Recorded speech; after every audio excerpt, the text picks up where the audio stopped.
Now, from the area's leader in live local news, this is WYLN News, the area's #1 source of live local news and information in Luzerne, Schuylkill, Carbon, and Columbia counties. WYLN News starts now. Good evening, and thank you for joining us on WYLN News. I'm Derek Martinez. A man charged with setting fire to the Pennsylvania governor's mansion on Sunday was arraigned in court on Monday afternoon. According to officials, Cody Balmer has been charged with breaking into the residence, starting a fire, and fleeing the scene. At the same time of the incident, state police say Governor Josh Shapiro and his family were sleeping in the residence and had to be evacuated from the building. Balmer faces charges of aggravated arson and attempted homicide in connection with the incident. Officials say Balmer turned himself into police and was arrested on Sunday, but was hospitalized for a medical issue unrelated to the fire. According to Balmer's mother, the suspect suffers from bipolar disorder and schizophrenia. Officials from the Harrisburg Fire Department report that the residence sustained millions of dollars worth of damage. Stay tuned on WYLN News for updates on this developing story. The president of the Dominican House in Hazleton, Victor Perez, is seeking the dismissal of all the charges against him.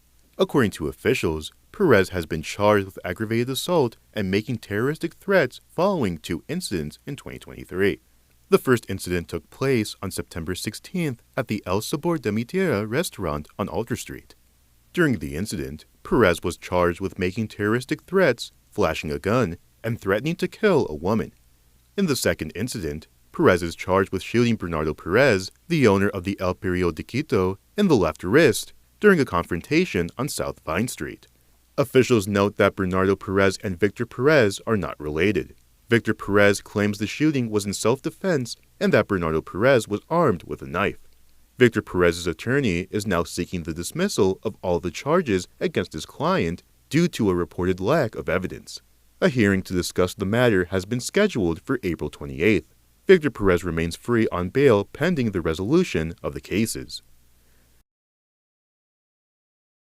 Officials report that the West Hazleton Elementary Middle School failed a recent food inspection due to the finding of mice droppings and gnawed food packages. The inspection was conducted by inspectors from the Department of Agriculture. In a report on Thursday, the inspectors say they found more mice droppings than they could count in the food preparation and dry storage areas.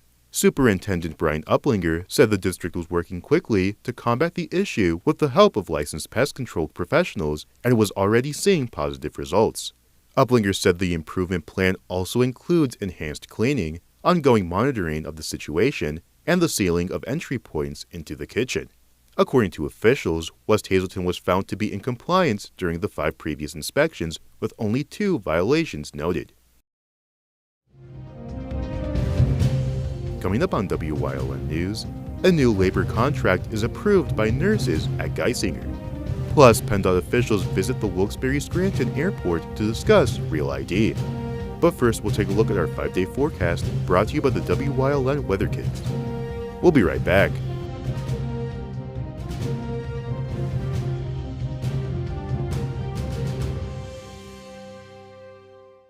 WYLN News is brought to you by Lehigh Valley Health Network Pediatric Rehabilitation Services in Hazleton, a brand new location custom designed with children in mind. Our team of therapists and specialists improve the lives of children who need physical therapy, occupational therapy, and speech-language pathology.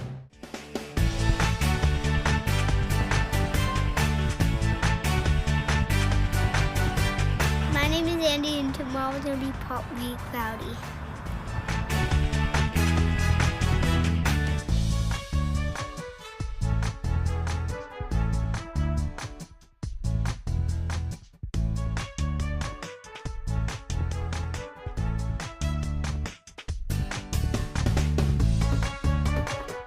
We want your child to be our WYLN Weather Kid. Your child can be our feature weather reporter of the day on WYLN News and WYLN social media posts, just by using your smartphone or any video recording device. It's easy. All ages are welcome, from toddlers to teens. To find out how, go to the weather section of WYLNTV.com or look for our post about it on the WYLN News Facebook page. Submit your Weather Kid video today. SJ Kowalski is your Mitsubishi Diamond contractor. They can install a Mitsubishi electric Mr. Slim ductless heating and cooling system. Mr. Slim systems are designed to make any living space in your home inviting. You can have a different temperature control for every room in your home. The money-saving technology can save you 25 to 50% on your heating bill. For Mitsubishi, Renai, and trained comfort specialists, call SJ Kowalski at 570-455-2600. WYLN TV 35 is expanding and is on the hunt for a dynamic salesperson to join our vibrant team. If you've got the passion and the drive, we want to hear from you. Send your resume to the email displayed on your screen. Don't miss this great opportunity. Hey, did you know WYLN posts news stories and other bonus content on social media all week long? The Weather Kids, Fresh from the Farm, Everyday Heroes, Let's Talk Sports, Feel Good Friday, daily news stories, and more. Visit WYLNTV.com, Facebook, and YouTube to check it out. WYLN, the local leader on social media. We're your local network. Come shoot at Whitetail Preserve, 118 Boulevard Road in Bloomsburg. Their skeet, trap, and sporting clay fields are professionally designed, and all stations are handicap accessible. Whitetail Preserve has resident shooting instructors certified by the NRA in shotgun, rifle, pistol, home safety, and personal protection in the home. Whitetail can also cater any size event, whether it be a private party, corporate event, or wedding. Call 570-384-2314 or 570-790-8969. This week on Let's Talk Chiropractic, what would you do? A man calls you from Florida who for 18 months his pain is so bad, no doctor has helped him, 15 of them. 18 months of pain, he's suicidal. I went to Florida. Let's see if I helped the man.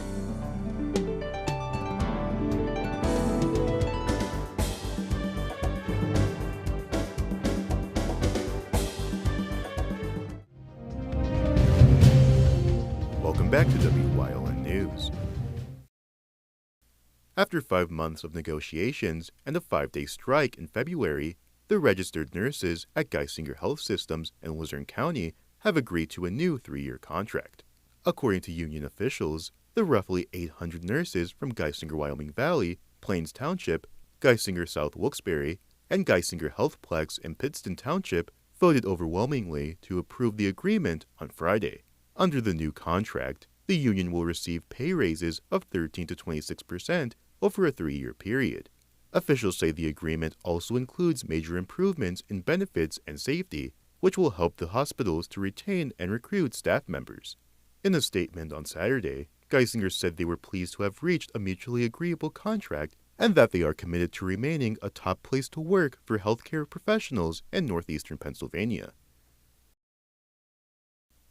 PennDOT officials visited the Wilkes-Barre-Scranton International Airport on Friday to encourage Pennsylvania residents to prepare for the start of federal Real ID enforcement. Beginning on May 7th, all Pennsylvania residents will need a Real ID driver's license or ID card or another form of federally acceptable identification, such as a valid passport or military ID, to board a domestic commercial flight or enter certain federal facilities. During the press conference, Deputy Secretary for Driver and Vehicle Services, Kara Templeton, encouraged residents to be prepared for the deadline. To date in Pennsylvania, over 26% of Pennsylvanians have opted to get a Real ID, and that amounts to more than 2.7 million Pennsylvanians. Getting a Real ID in Pennsylvania is optional, but if you want to continue to use your driver's license or identification card to fly domestically instead of a passport, you'll need to get one before May 7th or before your first flight after that date. Templeton also gave some tips for ensuring the smoothest and fastest Real ID process as requests begin to pile up. And you can find a list of the appropriate documents on PennDOT's Driver and Vehicle Services website. Our team works hard to serve our customers quickly and efficiently, but we're seeing increased volumes as a result of increased demand for Real ID. And those waits may get longer as we get closer to the enforcement date. We know that this has led to longer wait times and it can be a little bit frustrating, but the best way to make your visit as efficient as possible is to plan ahead and make sure you have all of the needed documentation to get your Real ID. To sign up for Real ID, residents will need to provide one document providing their identity, such as a birth certificate, one document proving their Social Security number, such as a Social Security card, and two documents proving their Pennsylvania residency, such as a current, unexpired PA driver's license and PA vehicle registration card. PennDOT is also hosting a series of Real ID days throughout the Commonwealth at local driver's license centers. The full list of Real ID events and acceptable documents can be found on the Commonwealth of Pennsylvania website at pa.gov. A moderate wind advisory is in effect for parts of northeastern Pennsylvania. According to the National Weather Service, the wind advisory has been issued for Columbia, Schuylkill, and Montour counties. The advisory is in effect until 8 p.m. on Tuesday, April 15th. During the advisory, residents should expect west winds of 15 to 25 miles per hour with gusts up to 50 miles per hour. Residents are reminded gusty winds may blow around unsecured objects or cause tree limbs to be blown down. A few power outages may also occur. Coming up on Sugarloaf's News Choice, we learn about the Hazleton Police Department's prom dress drive on this week's segment of Police Talk. Plus, Chris Fulmer leads us down the path through history with Shenandoah Part 2. And stay right here on WYLN. We'll be right back. Hey, it's Justin from Grand Central, and our trained sleep professionals are here to help you sleep like never before. With an extensive line of Sealy and Stearns & Foster mattresses, we are sure to find you the right mattress at the right price. Free delivery and removal, interest-free financing for up to 60 months, and same or next day delivery on select models. And don't forget, everyday low prices. Stop in to one of our two locations, Route 93 in Escapec Or downtown Hazleton. and see why Northeast and Central Pennsylvania sleeps better with Grand Central. PPW Nation, get ready for the best of PPW Season 2. Join Paul Bowe, E. Julius Kuiper, Alexander Bravado, Tom Mitchell, and Alex Watt as we take you down memory lane and relive some of the best PPW matches of all time. Saturdays at 5 p.m., Sundays at 10 p.m., only on WYLN.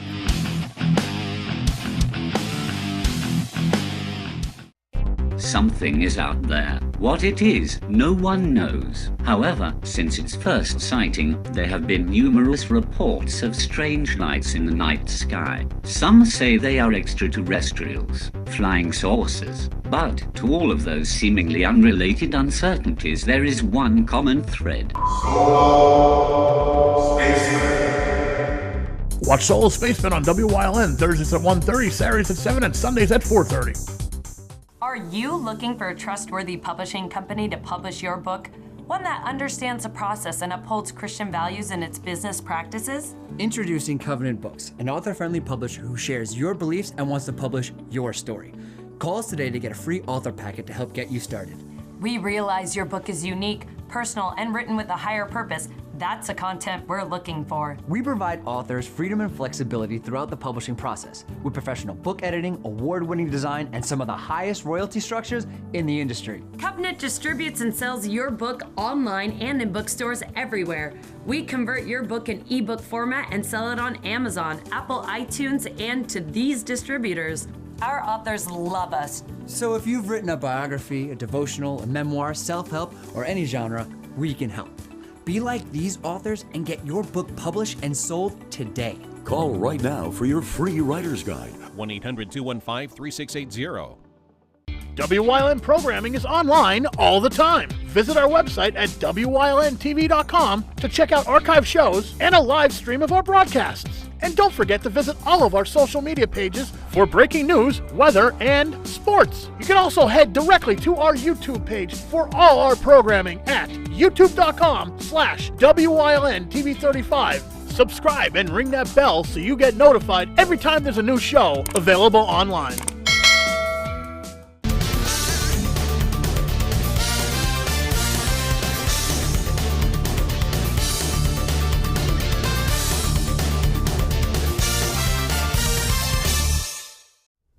Welcome back to Police Talk. I'm here with Jessica Sirkin from the Hazleton City Police Department. Jessica, how are you? I'm doing great. How about yourself? Very well. So we're here to talk about an exciting initiative that the police department is doing. You started last year, back this year with a new name, so Yes. Tell us about it. So we have our Stacy Marino Walton Prom Dress Boutique actively running right now. We had our trial year last year and it was amazing. We had a lot of great donors and we brought it this year. We wanted to give it meaning this year. So tell us a little bit about the new name. So the new name, Stacy Marino Walton, she was an educator here with the Hazleton Area School District for a number of years. Tragically, she lost her life back in 2012 due to a domestic violence incident. Her best friend works at the police department. We were talking about how we wanted to make this drive mean something to these students, mean something to the Hazleton area. And we figured, you know, she was an awesome person. She lit up a room. She loves sparkle and pink, that it was a perfect fit for her. That's great. So if someone is interested in picking out a prom dress, how can they go about doing that? So they can contact me at my email, which will be attached to this segment. You contact me via email, you let me know you want a dress. We set you up with an appointment anytime after 4 o'clock, Monday through Friday. The only requirement is that you have to bring a friend to help you into the dress. We will not help you in and out of them.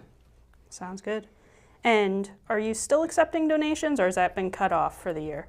We have cut off most of our donations. We are in need of dresses from size 8 to 16. That seems to be the extremely popular size this year. So we are running low on those sizes. So if somebody has a dress within that size, we'll definitely look at it and consider taking it in. And how's it going so far? Have you gotten a lot of requests for dresses coming in? Yes, we are at approximately 30 dresses out this year, which is almost, it's over half of what we handed out last year. That's great. Yes. And how much longer do you expect the drive to continue through? We will continue the drive through May, so through Hazleton's prom time, because our drive is also open to people outside of the Hazleton area. If you are a high school student at any school and are in need of dress, we'll be happy to help you with that. That's awesome. Any additional information that public should know about this? All of our dresses are either brand new. We have approximately 75 dresses. They were donated by an awesome company from down in Cunningham. Everything else is used. So when you come, you'll get to go through color, shape, sizes. We have everything ranging from a 00 up to a 26W. That's great. And I know we were there. I'm sure we'll have some footage of the dresses. They're gorgeous on screen. So I want to thank Jessica for coming on. This is a great project that the police department's doing. If you need a dress, be sure to reach out. And that'll do it for another segment of Police Talk. We'll see you next time.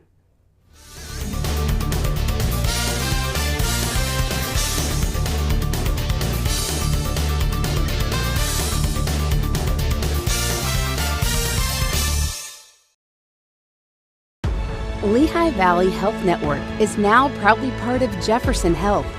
And when two healthcare leaders come together for the community, you can expect more. More access, more doctors, more convenience.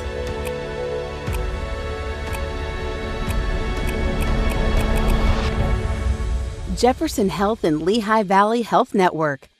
Together for the future of care.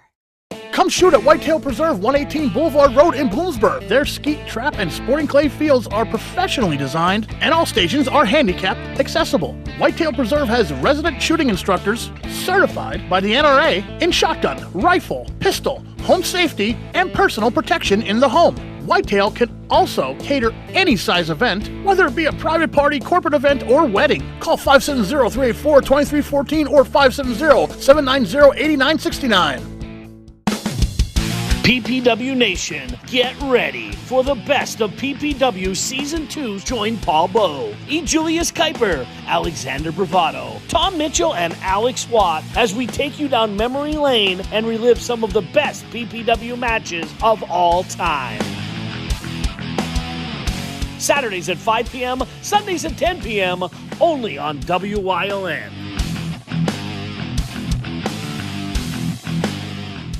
Do you like craft beer? Do you want to learn the right way to sample wine? How about checking out a restaurant with a unique flavor or a crazy food challenge? These are just some of the things we are featuring on Wine, Hops, and Road Stops. So, spend some time learning about great wine, great beer, and great food on WYLN TV 35.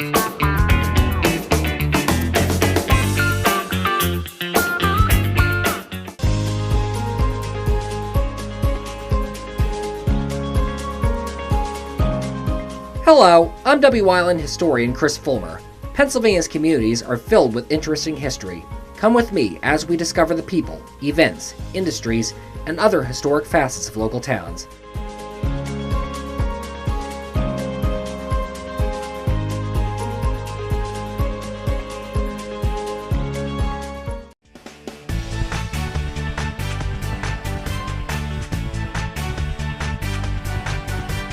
My name is Andy, and tomorrow is going to be partly cloudy.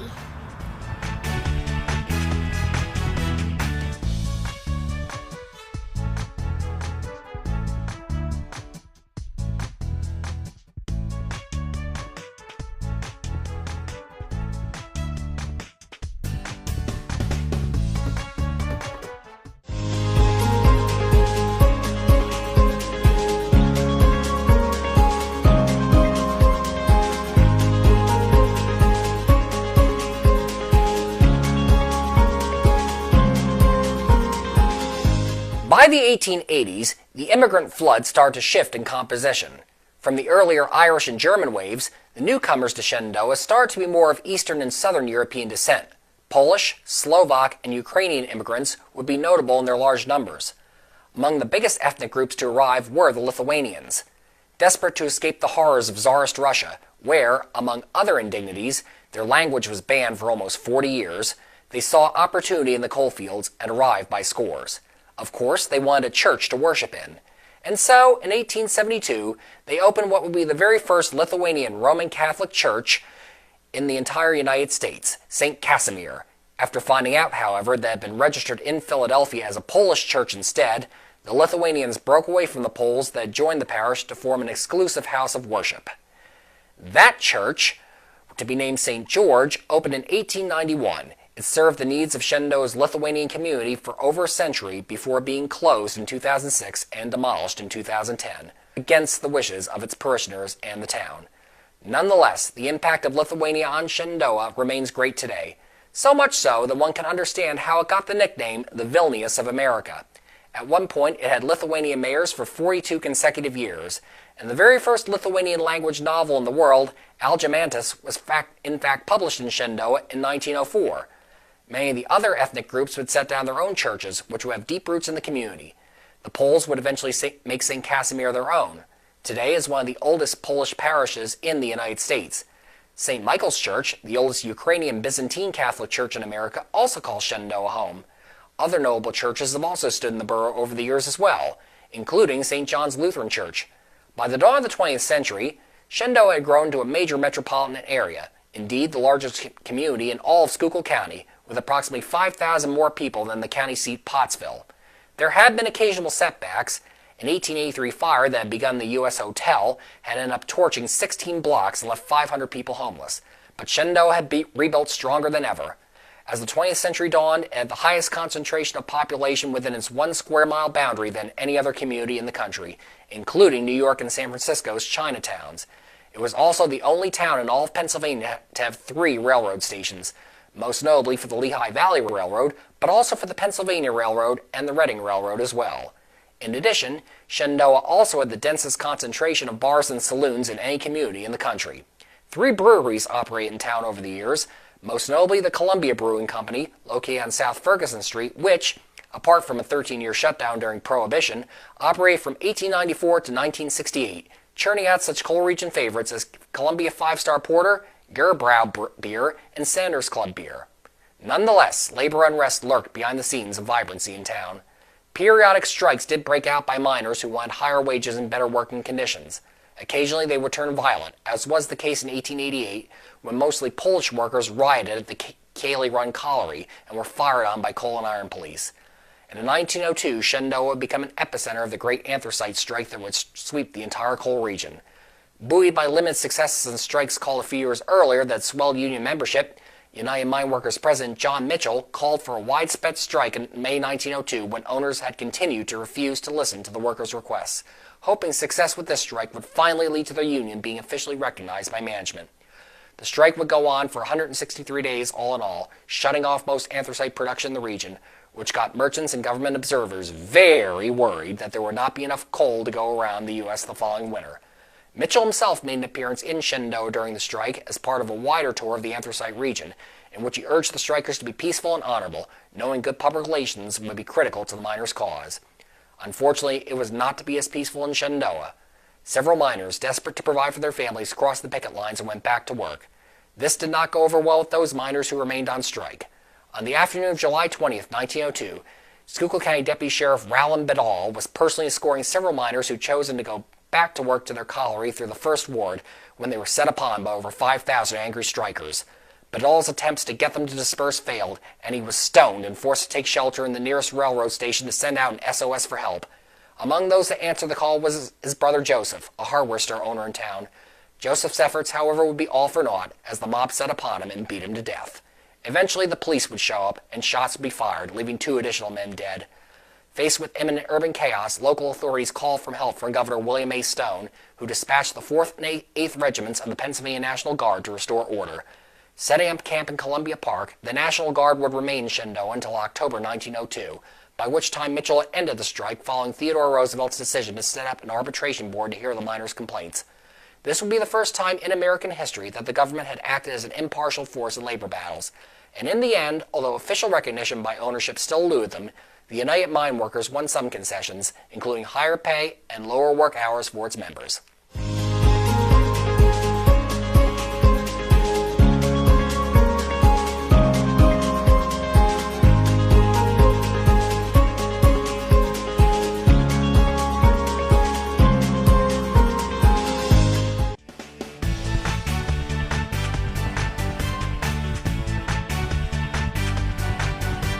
My name is Andy, and tomorrow is going to be partly cloudy.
You're watching WYLN TV 35.